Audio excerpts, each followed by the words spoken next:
A SPM ela é muito inovadora. A grade curricular era muito balanceada entre teoria e prática. Você tem uma pegada de marketing que permeia todos os cursos. Você tem tantas disciplinas. Busca justamente aplicar esse conhecimento das outras matérias que está tendo naquele curso em projetos reais de mercado. A estrutura da SPM ela é muito boa e isso faz muita diferença, porque hoje tudo é tecnologia. Tem tudo que você precisa aqui para você aprender, elevar as suas habilidades. Uma estrutura que permite você ir além. O meu primeiro estágio eu consegui através do portal da SPM. Em 2 estágios que eu fiz durante toda a faculdade, a indicação foi por professores. Professores já marcaram entrevistas para mim. Há uma preocupação em não deixar o aluno desfalcado, sabe? Se você entrar em qualquer outra faculdade, raramente você vai encontrar algo similar com o que eles têm aqui, né? É bastante intenso, mas você sai um profissional preparado, com certeza.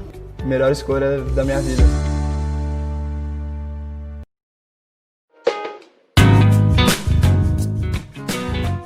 Olá, boa tarde, eu sou Alexandre Errara, coordenador acadêmico do Centro Brasileiro de Estudos sobre Negócios Internacionais e Diplomacia Corporativa da ESPM. Estamos iniciando mais um programa Momento Américas, que é do Núcleo de Estudos e Negócios Americanos, o núcleo coordenado pela professora Denilde Roushacker. Boa tarde, professora, tudo bem? Boa tarde. Estamos aí começando mais um programa. Queria também falar que o centro tem agora trabalhado com várias regiões e envolvendo então estudos sobre África, Américas, Ásia, Europa e Oriente Médio. O CBNI foi estruturado para o desenvolvimento de atividades envolvendo professores e alunos que permitam o aprimoramento de conhecimentos sobre diversos aspectos que podem influenciar os negócios internacionais, nas regiões e em seus respectivos países. O CBNI-DIC, além do desenvolvimento de pesquisas, realiza também eventos com importantes parceiros do setor privado, público e o terceiro setor. Bem, como eu falei, hoje estamos aqui com a professora Denilde, que é coordenadora do Núcleo de Estudos e Negócios Americanos, e para a entrevista de hoje, o nosso entrevistado é o professor Diego Bonaldo Coelho. Boa tarde, professor. Boa tarde. Tudo bem? Tudo ótimo. Hoje falaremos sobre a internacionalização de empresas. Apresentando brevemente o professor Diego, é doutor em administração pela FEA, mestre em administração de empresas pelo Mackenzie e tem trabalhado aí com esse tema da internacionalização, com consultoria, e hoje vai nos ajudar aqui um pouco a entender esta realidade brasileira. E eu queria fazer uma primeira questão, já iniciando a nossa conversa, para falar um pouco desse ambiente. As empresas brasileiras, de fato, estão interessadas na internacionalização? Bom, uma boa pergunta, né? Bom, antes de qualquer coisa, quero agradecer imensamente aqui esse delicioso convite dentro de casa, desse programa aqui, professor Errara, além de um profissional que eu admiro junto com a professora Denilde, são colegas, né, de profissão aí nessa luta também pela inserção internacional do Brasil. Dar os parabéns aqui pelo Centro, também pelo Núcleo Américas. Espero contribuir um pouco mais bagunçando o debate do que dando as respostas. Bom, se há interesse das empresas brasileiras em se internacionalizarem, essa é uma boa questão. Ela não está muito clara, porque a agenda de internacionalização no Brasil não é uma agenda muito clara. Tá? Nós temos, de um lado, os interesses acadêmicos, os interesses da sociedade civil, os interesses do governo, os interesses empresariais. Então, o que nós podemos dizer que, historicamente, a agenda de internacionalização no campo empresarial ela tem se tornado cada vez mais presente. Então, se a gente pegar, principalmente, dos anos 1990, né, final do século XX para frente, a agenda de internacionalização é mais presente na realidade empresarial brasileira do que outrora. Então, tentando responder a sua pergunta, sim, eu acho que há um interesse crescente, mas a gente precisa avançar muito nisso. A gente tem que ter uma agenda de sensibilização para a importância desse tema intensificada. E eu acho que o papel de programas como esse, o papel da universidade, é justamente esse. Professor Denilde? Bom, obrigada, Diego, pela participação aqui no programa. É sempre um prazer conversar sobre esses temas. E você falou do ponto de vista de que as empresas elas têm um interesse em se internacionalizar. E do ponto de vista do governo, quais são as políticas governamentais de apoio à internacionalização dessas empresas? Existe de fato, um programa estruturado? Quais são as dimensões que se tem esse programa? Sim, é interessante. Contextualizar o governo na conversa de internacionalização, hoje em dia é indispensável.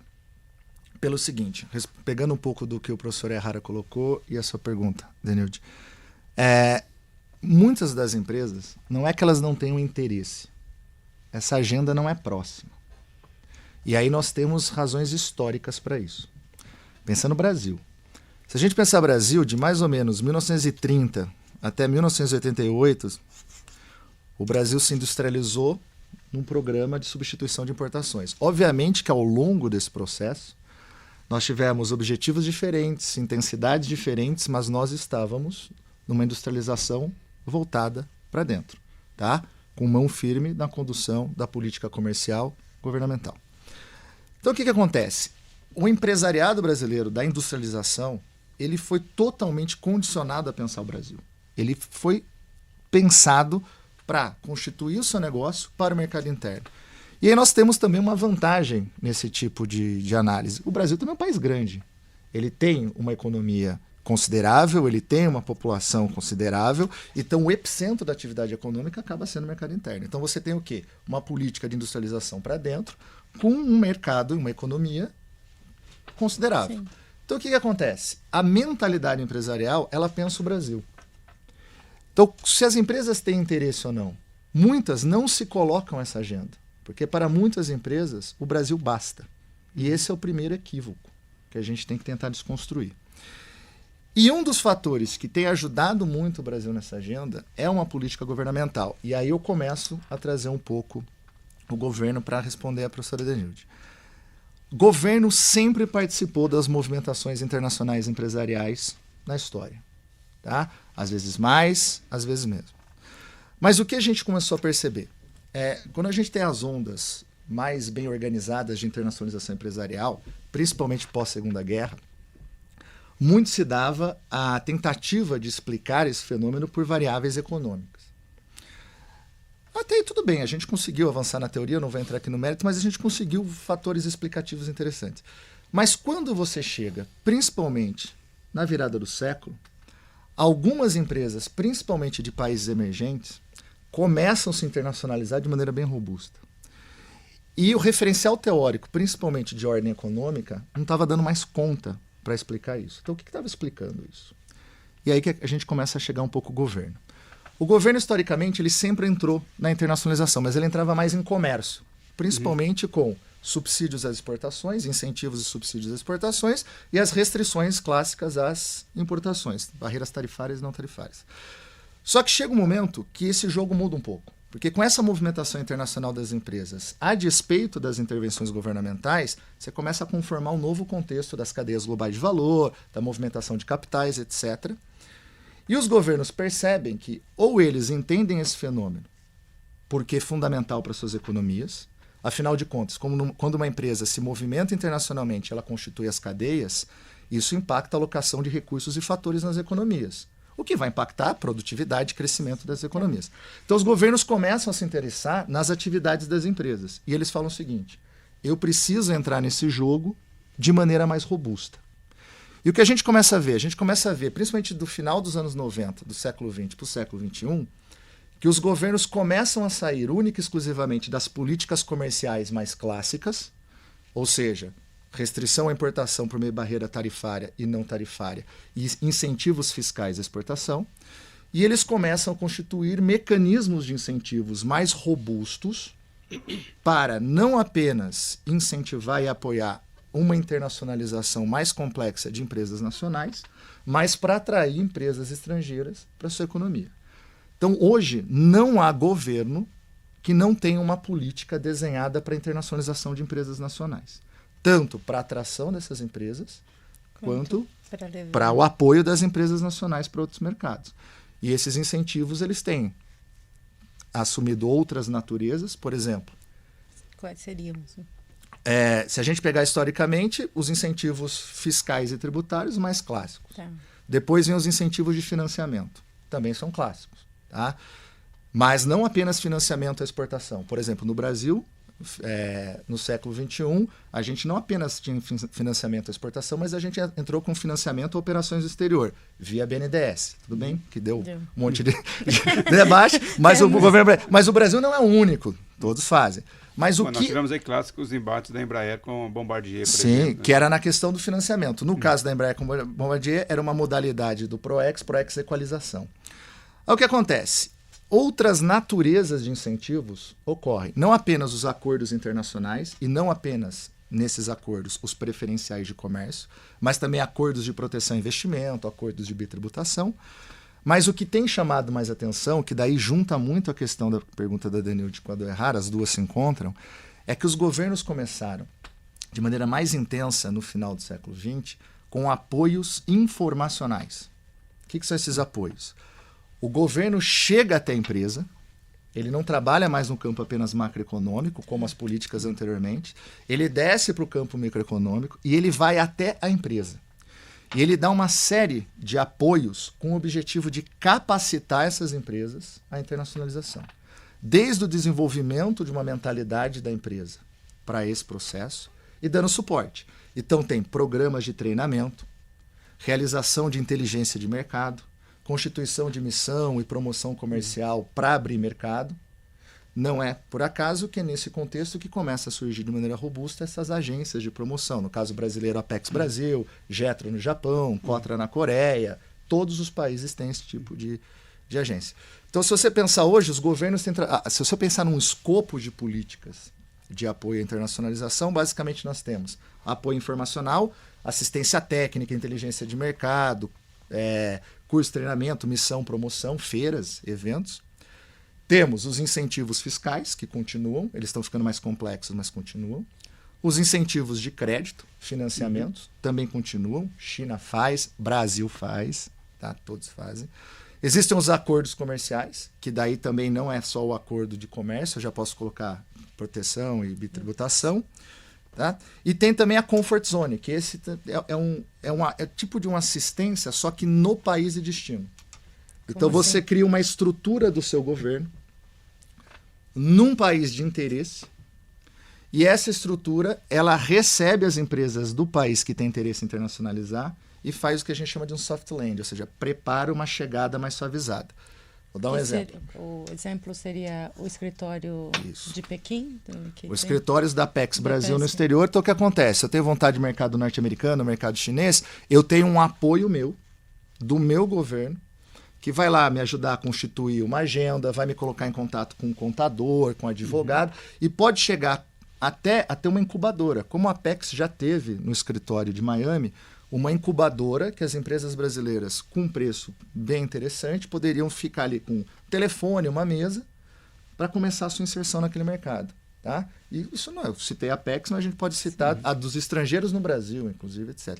Então, hoje, a gente não consegue separar a internacionalização das empresas do papel dos governos. Tá? Esse é um grande tema. O governo hoje faz parte dessa dinâmica. Eu digo, agora, no caso do Brasil, bom, talvez porque já estou meio velho, mas durante muito tempo a gente vem discutindo esse processo de internacionalização, de preparação das empresas para concorrer. Num tempo, algumas décadas atrás, quando a gente discutia ainda a ALCA, Mercosul, nos primórdios lá, isso era um elemento que sensibilizava, porque os empresários brasileiros viam que a concorrência viria por causa dos acordos. Né? O professor mencionou agora de existir ou não acordos, os governos sempre preocupados com isso. Mas empresariado brasileiro, será que ele foi, vamos dizer, negativamente afetado no sentido de se preocupar com a internacionalização? Porque o Brasil não desenvolveu novos acordos e aí era meio confortável a concorrência? Ou um conforto meio que psicológico. Na verdade, a concorrência chegou ao Brasil, independentemente dos empresariados brasileiros se preparar para o exterior. Então, aí nós temos questões empíricas e questões comportamentais. Vamos pegar a empírica. Uma coisa que o Brasil precisa assumir, e o setor empresarial precisa assumir, eu tenho falado isso em todo lugar que eu vou. Primeiro, o Brasil vou pegar comercialmente, vamos pegar comércio. O Brasil é comercialmente um dos países mais fechados do mundo, ponto. Qualquer métrica que você utilize. Então, o primeiro ponto é a gente assumir. O Brasil é um país fechado comercialmente. Então, essa sensação de competição ao exterior que boa parte dos segmentos industriais sentem, vou usar o seu termo, professor Errara, psicológica, ela não é real. O Brasil é relativamente país fechado. Tá? Isso ocorre não apenas por questões de acordo. Eu acho que assim, existe um debate muito grande. O Brasil não tem acordo assinado. Tudo bem, os acordos eles são uma componente da internacionalização, que pode facilitar e facilita a internacionalização. Mas não é ela quem determina. Tá? Porque a provocação que eu faço, se o Brasil tivesse o número de acordos que muitos gostariam que tivesse, inclusive eu, não necessariamente a internacionalização do país seria mais ou menos, porque isso depende muito das estratégias das empresas, de como a gente internaliza essa agenda. Tá? E o nosso viés protecionista, inclusive por pressão dos setores privados, vem desse histórico de um país protegido. Tá? Aliás, isso é interessante. O Brasil é um dos países mais fechados do mundo que vários segmentos consideram que é um país aberto. Então, na verdade, a gente precisa da competição. Tá? Mas aí tem a ver com aquela mentalidade que está voltada para o Brasil, né? É porque eu falo para várias... Eu já fui indústria, já defendi indústria, mas já falava isso na época que era indústria. Se nós tivermos o melhor câmbio do mundo para exportação, vou usar só exportação. Se a gente tiver o melhor câmbio que a indústria diz, esse é o câmbio da exportação. Se a gente tiver o melhor ambiente de negócios do mundo no Brasil, como as empresas brasileiras pedem, e aí elas estão certas, tem que pedir, porque o nosso ambiente é muito hostil. Então, se eu tiver o melhor câmbio do mundo e eu tiver o melhor ambiente de negócio do mundo, nós vamos ter um país altamente internacionalizado? Não necessariamente, porque quem vai ter que se internacionalizar? As empresas. Se isso não tiver na agenda, não vai. Esse é o ponto. Então, não se trata apenas de assinar acordos. Trata-se de assinar acordos, sim, mas da gente entender que nós precisamos de mais Brasil no mundo. Nós precisamos entender que o Brasil precisa se integrar ao mundo. Obviamente que nessa transição nós vamos ter perdas, mas os ganhos se sobrepõem às perdas. E a gente tem que entender que essa inserção se faz de fato com perdas, não tem como. Eu não vou conseguir ter todos os setores industriais verticalizados nacionalmente e todos competitivos. Isso não faz mais sentido.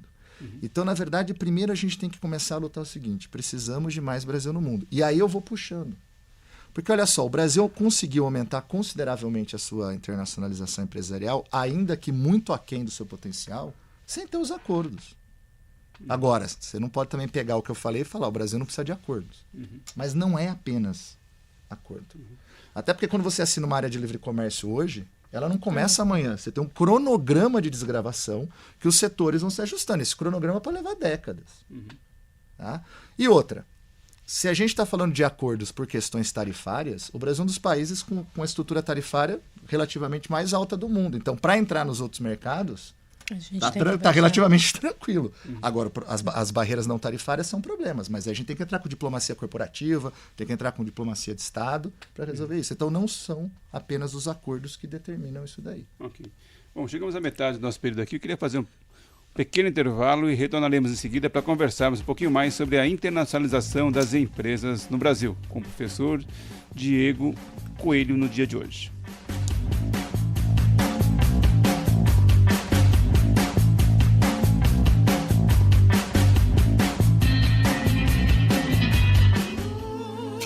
O previsível incomoda quem tem a inusitude pulsando por dentro. Somos educadores. Acreditamos no conhecimento como ferramenta central na construção de um futuro melhor. Compreendemos que não é suficiente ser a transformação em si, mas sim fornecer o conhecimento para que daqui surjam indivíduos, grupos e negócios transformadores. Mas quem são esses indivíduos transformadores? Transformadores são só humanos, com toda a pluralidade que ser só humano representa. O que os difere do resto das pessoas é a inquietude que existe dentro deles, de buscar constantemente pelo que ainda não foi feito. Eles não se conformam com o comum e não têm medo de seguir por caminhos pouco convencionais. Foi de pessoas assim que nasceu a nossa história. Daqueles que passaram por aqui, já saíram e saem diariamente milhares de ideias que compõem nossa cultura e sociedade. Provocar esse espírito transformador significa muito para nós. Tanto que sentimos a necessidade de batizar esse sentimento que ferve dentro daqueles que entram em contato com a ESPM. Um nome só nosso, para expressar o que provocamos em nossos alunos. Um nome para o que mobiliza nossos transformadores. A Inusitude. Afinal, o inusitado sempre foi antes posto à prova aqui. Ser transformador é praticar o inusitado. ESPM, o inusitado em constante movimento. Olá, estamos de volta agora para o segundo bloco do nosso programa de hoje, conversando sobre a internacionalização das empresas brasileiras. Hoje o nosso entrevistado aqui é o professor Diego Coelho e o programa é hoje coordenado pela professora Denilde Roshacker, que é o Momento Américas. Professora Denilde, por favor, pergunta para o professor. Diego, no bloco anterior, né, a conversa, você falou da mentalidade brasileira, né, de que as empresas estão voltadas para o próprio país. E eu me lembrei que teve, lá nos anos 90, participei de uma pesquisa que era para entender as micro e pequenas empresas e médias empresas. E uma coisa que é uma questão que acho que ainda é recorrente de por que essas empresas também não se internacionalizam como em outros países, por exemplo, o Canadá, mesmo Estados Unidos, onde tem aí uma posição grande. Você diria que é porque realmente é reflexo dessa mentalidade ou porque existem também dificuldades para essas pequenas empresas e médias empresas se internacionalizarem? Bom, boa pergunta. As micros, pequenas e médias empresas. A primeira coisa que eu acho que tem que ficar claro no debate que uma empresa, para ela se internacionalizar, não precisa ser grande. Tá? Ela precisa ser competitiva. Ela tem que ter um conjunto de vantagens. Tá? Esse conjunto tem que justificar a internacionalização dela. E ninguém se internacionaliza por se internacionalizar. Tem que ter uma pretensão. Isso tem que estar dentro de um escopo estratégico que faça sentido para a empresa. Um dos mitos que nós temos no Brasil é que internacionalização é coisa para empresa grande. Então a gente já tem que desconstruir isso. Uhum. Esse trabalho ele já está em marcha interessante no país. As micro, aquela que é micro, aquela que é pequena, aquela que é média, elas também já estão percebendo que elas podem. Porque como a professora Denilde falou, é uma verdade. Você pega outros países, por exemplo, a Itália. A Itália é um país menor que o Brasil, é um país que exporta muito mais que o Brasil, é um país que tem uma internacionalização empresarial mais pujante que o Brasil, e ele é predominantemente micro, pequena e média empresa. Então o que acontece? O que nós estamos vendo nas pesquisas, inclusive pesquisas daqui da SPM do Observatório de Multinacionais, e que daí me incomoda também com o professor, e é importante ter esse tipo de debate, é que você pega empresas brasileiras de menor porte, que essas empresas têm um conjunto de ativos que justificam a internacionalização. Você fala, essa empresa tem potencial. E aí vem o X da questão. Se ela tem potencial, por que ela não se internacionaliza? Muito se falava antigamente de questões técnicas, competências organizacionais da empresa. A empresa não sabe. Ela não sabe elaborar uma estratégia, ela não sabe precificar para exportar, ela não sabe o que é uma operação no exterior. Ou seja, questões organizacionais. Mas o que nós estamos percebendo é que, ainda que isso exista, é possível, num tempo relativo, contornar isso. Onde está o maior entrave? Na questão comportamental, na mentalidade do tomador ou da tomadora de decisão da empresa. Por quê? A empresa pode ter todos os conjuntos de vantagens que justificam a internacionalização. Se não tiver alguém na empresa responsável pela decisão, fala... Vamos colocar essa agenda? Vamos começar a preparar a empresa para esse desafio? Não vai ter. Uhum. Então a empresa fica lá. Aqui na Global Júnior, a empresa júnior do curso de Relações Internacionais, a gente já atendeu e atende empresas com esse perfil. Inclusive, não apenas na exportação. A gente já tem caso que a gente chama de micro-multinacionais. Que são aquelas multinacionais brasileiras, de pequeno porte, que elas têm um conjunto de vantagens que justificam. E esse conjunto de vantagens justifica que você tem um empreendedor ou uma empreendedora que vai buscar. Porque eu digo, tudo bem, você tem dificuldade de precificar, você está pensando na exportação, ok. Você tem um PEX da PEX Brasil, você tem uma SPM que tem esse tipo de suporte, você tem portas para bater no governo brasileiro e nas entidades setoriais que representam essas indústrias para dar o suporte. Mas como é que eu internalizo essa agenda? Como é que eu trabalho esse mindset do Brasil para entender que dá para fazer negócio com o mundo? e não apenas dentro da gente. É um problema bem psicológico mesmo, né? Que muitas vezes os nossos empresariados se sentem, principalmente pequenas e médias, que a internacionalização não é uma coisa para eles, é para grandes empresas, como o professor mencionou, isso é o grande problema, né? E os casos mais interessantes são das empresas de menor porte. Tá? Mas também tem alguns gargalos, né? Eu lembro que nessa pesquisa, por exemplo, língua era um fator para essas empresas, né? Não é só... Pode ser que... Mas contrata um profissional então, mas essa não. Não, mas é isso. Então, você vai ter entrave. O nosso aluno fala inglês. Não, então, você vai ter entrave. Você tem entraves de todas as ordens. Você tem entrave cultural, você pode ter entrave cultural. Você tem entrave linguístico, você tem entrave de infraestrutura, você tem todos os entraves. O problema é que eles são passíveis de se trabalhar. Então, vamos lá. Eu ainda não falo idioma. Ok.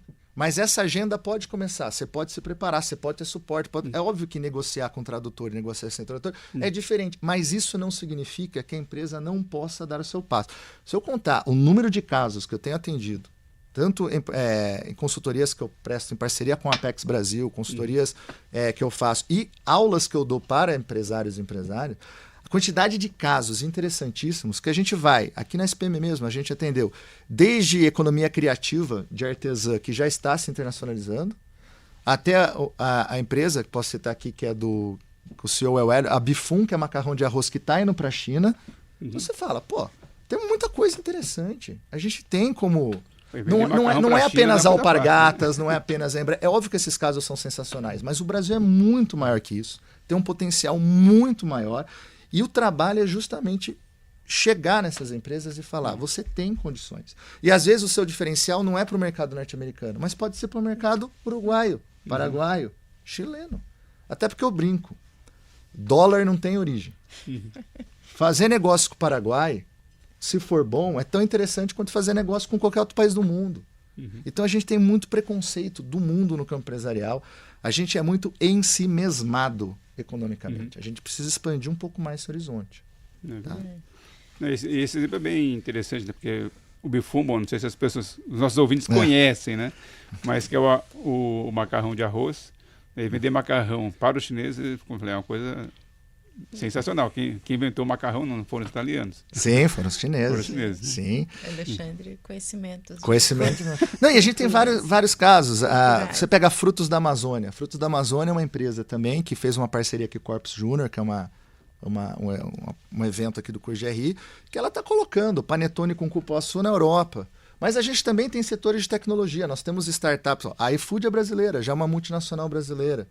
A gente tem o eBanks. Aliás, o eBanks é uma multinacional brasileira de solução de pagamento que esta semana se tornou unicórnio.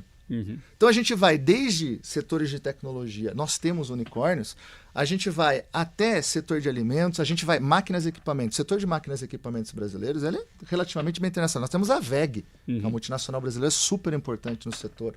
Então nós temos potencial. Que foi uma das primeiras brasileiras a ir para a China. Sim, exatamente. Inclusive, ela é uma multinacional com operação na China. E outras também acabaram indo.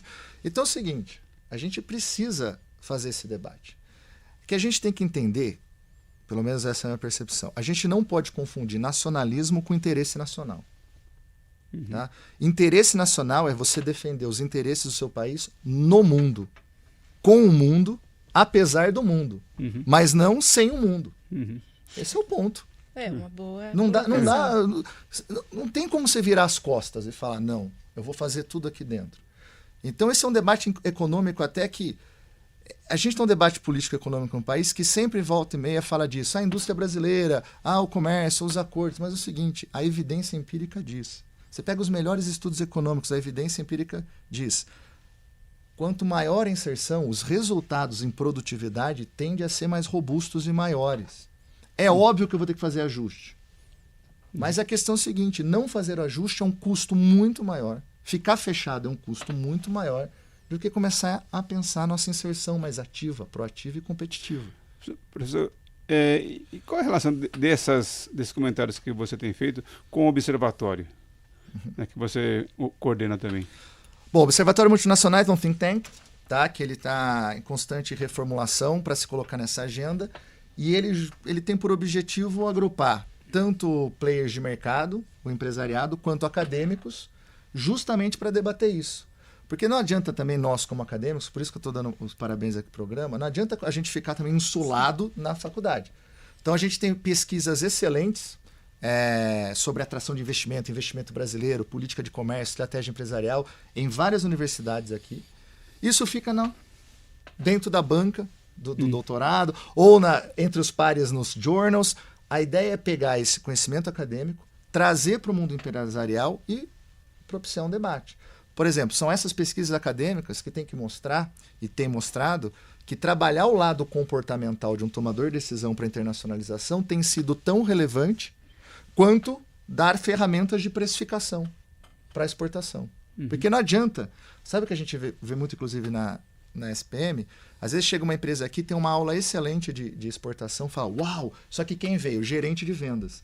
Aí ele fala, nossa, agora eu sei. Aí ele chega para a diretoria dele, vamos começar, não, esse daí não é interesse, o Brasil tá bom, o Brasil tá tranquilo. Vamos... Então, os tomadores de decisão das empresas, eles precisam se envolver nesse tema. Tá? Micro, pequena e média empresa. Então, e de vários setores, vamos pensar, a gente já teve uma churrascaria, que não é mais, né, já a operação, mas a gente chegou a ter uma churrascaria com mais unidades nos Estados Unidos que no Brasil, que é fogo de chão. Que interessante. Então, assim, eu estou falando que dá para internacionalizar qualquer tipo de negócio, qualquer setor, qualquer porte. O Brasil precisa começar a pensar nisso. Esse é o ponto. Eu queria mudar um pouquinho a discussão para ir para o tema que eu acho que é um tema quente. A gente tem discutido muito a entrada do Brasil na OCDE e se vale a pena, se não vale a pena. E aí queria saber um pouco a tua opinião, Diego, sobre como que você vê essa questão, o que realmente a gente ganha pensando nessa agenda de internacionalização com esse pleito de entrada na OCDE. Bom, essa é a pergunta quer dizer, a pergunta não, o tema, né, do momento dos últimos 15 dias. Essa pergunta é interessante porque ela junta muita coisa. Ela junta a agenda de negócios internacionais, ela junta a política externa, muita coisa. O que eu posso dizer é o seguinte, pelo menos o que tenho visto na imprensa, nos debates, existe muito desconhecimento sobre a OCDE, essas coisas. Então, se eu puder contribuir só com um ponto, até porque provavelmente temos muitos acadêmicos aqui de graduação, né, para deixar claro para os alunos. Primeiro, a OCDE não é grupo de país rico, é um clubinho de países ricos. Não, a OCDE é uma instituição de boas práticas. Então, o que eles fazem? Eles reúnem as boas práticas de governança, de ambiente de negócios, de políticas públicas. Eles fazem estudos sobre isso, pega essas boas práticas e transforma em instrumentos normativos. E esses instrumentos normativos ficam acordados pelos membros de serem implementados. Alguns são compulsórios e outros não. Por isso que existe uma correlação. Quem está lá dentro tende a ser país desenvolvido justamente porque segue um conjunto de boas práticas que você tem uma autocorrelação. Então tem um viés de seleção para entrar lá. E tem uma fila. Um dos pressupostos dessa fila é você começar a adotar as práticas. Então não é um clube fechado de país rico. E, inevitavelmente, no tempo, o Brasil vai ingressar. Tá? Aliás, nós já estamos na fila. Né? Se contar a fila oficial, tem 2 na nossa frente. Argentina, Romênia, depois vem Brasil, Peru, depois tem mais 2. Mas o mais importante, tirando aqui a questão de política externa, etc., o mais importante é o seguinte, não fazer parte da OCDE não significa que eu não vou receber investimento, não significa que eu não possa internacionalizar o país, tá? Porque o importante é ter as boas práticas. Então, assim, a OCDE, se eu não me engano, tem quase 250 instrumentos normativos de boas práticas de governança. O Brasil já tem por volta de 70 implementados e umas 100 e poucas em processo de avaliação. Então, o importante é a gente buscar isso. E o processo de entrada, ele vai ser negociado. Até porque para entrar tem custo, aí tem uma estratégia do governo, entrar agora, quanto vale a pena ou não. Agora, o importante é a gente retomar o país como um ambiente institucional, tá, mais qualificado, mais robusto, tanto em seus aspectos políticos quanto econômicos, para negócio. E a OCDE, ela pode ser e é um referencial interessante. Tá? Agora, só me permite, eu não vou entrar na seara das relações internacionais, mas me chama a atenção, professor Lenildo, governos que dizem do globalismo com uma obsessão muito grande por uma instituição desse tipo. Mas, enfim, aí eu vou deixar para quem é da área de relações, eu sou da área de negócios internacionais, mas assim, para negócio, que nem a China. Dá para pensar negócios internacionais sem a China? Não dá. Então, não é estar ou não na OCDE. O importante é a questão. Vamos ter boas práticas. E ali é um bom referencial, é um bom marco. Por quê? Porque ele é uma pesquisa, tem estudo sério. Então, acho que o mais importante é o alinhamento com as práticas. Obviamente, que pleitear no seu momento oportuno, isso vai acontecer no tempo. Agora, o que as pessoas fazem com política externa, tenta capitalizar nisso, eu vou deixar para vocês que são mais da área. Mas acho que é importante pontuar, porque há uma confusão mesmo sobre a OCDE como um clube dos países ricos e também, mas há também um argumento do governo, e pode ser que por isso com o governo globalista, mas quer entrar numa organização como essa, de que você vai atrair mais investimentos aderindo a esses instrumentos da OCDE. Então, seria esse o ganho para o governo nesse momento. Numa retórica, sim. Mas ao final do dia, se eu não tenho... Não adianta estar na organização com as principais boas práticas ainda não implementadas em vigor, porque eu vou ter a mesma dificuldade. E eu posso fazer a adoção unilateral. Tanto é que nós estamos fazendo. Já tem umas 72, se eu não me engano, e já estamos com mais de 100 e pouco. Então, é mais complexo que isso. Faz parte do debate? Faz parte do debate. É relevante? É relevante? Mas o relevante é você retomar um ambiente institucional do país para negócios internacionais. Para fazer negócio. Tanto o ambiente microeconômico, e aí microeconômico é o ambiente de negócios do país, mas também porta para dentro das empresas, quanto o ambiente macroeconômico. E eu acho que nos últimos tempos para cá, se eu fosse falar, qual foi o principal problema do Brasil nos últimos tempos que tem repercutido na nossa economia? Eu acho que é deteriorar o ambiente institucional da maneira como nós estamos deteriorando. É verdade. Eu acho que esse é o ponto crucial. Obrigado, professor Diego. Ficamos com essa tarefa, então, nós aqui, Brasil, né, de retomarmos a credibilidade do Brasil, de melhorarmos esse ambiente institucional. Queria agradecê-lo muito pela sua participação no programa de hoje. Infelizmente já acabou o nosso tempo aqui, então agradecer a você e a professora Denilde pela participação. Muito obrigado. Eu que agradeço o Diego pela participação. Eu agradeço mais o convite, foi super agradável ter essa conversa. Espero também para quem esteja ouvindo e assistindo. E temos que ter mais iniciativas dessa. E você que está assistindo, ouvindo, se for de outra universidade, faça a sua, vem para cá, fala com a Errara, fala com a Danilo, que a gente precisa de mais Brasil no mundo. É isso. Obrigado. Obrigado. Eu queria também agradecer aí os nossos internautas que nos assistiram. Hoje, alguns deles que eu vou mencionar aqui, o Davi Barbosa, a Beatriz, o Kleberton, Laís, o Edson, o José, Giovana, a Letícia, Rafael. São alguns dos nossos internautas que estão nos acompanhando. Convido a vocês que nos acompanhem na próxima semana, todas as quintas-feiras, às 15 horas, aqui, o nosso programa na CBNI DIC, com os nossos núcleos de estudos sobre África, Ásia, Américas, Oriente Médio e Europa. Boa tarde a todos e até a próxima.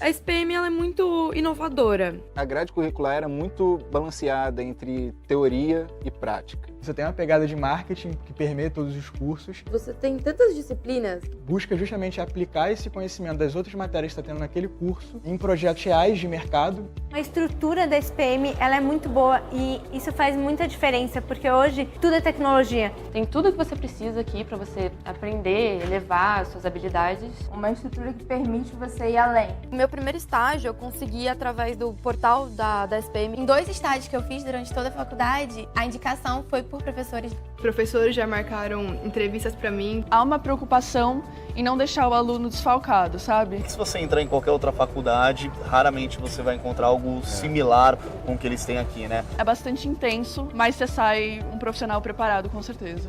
Melhor escolha da minha vida.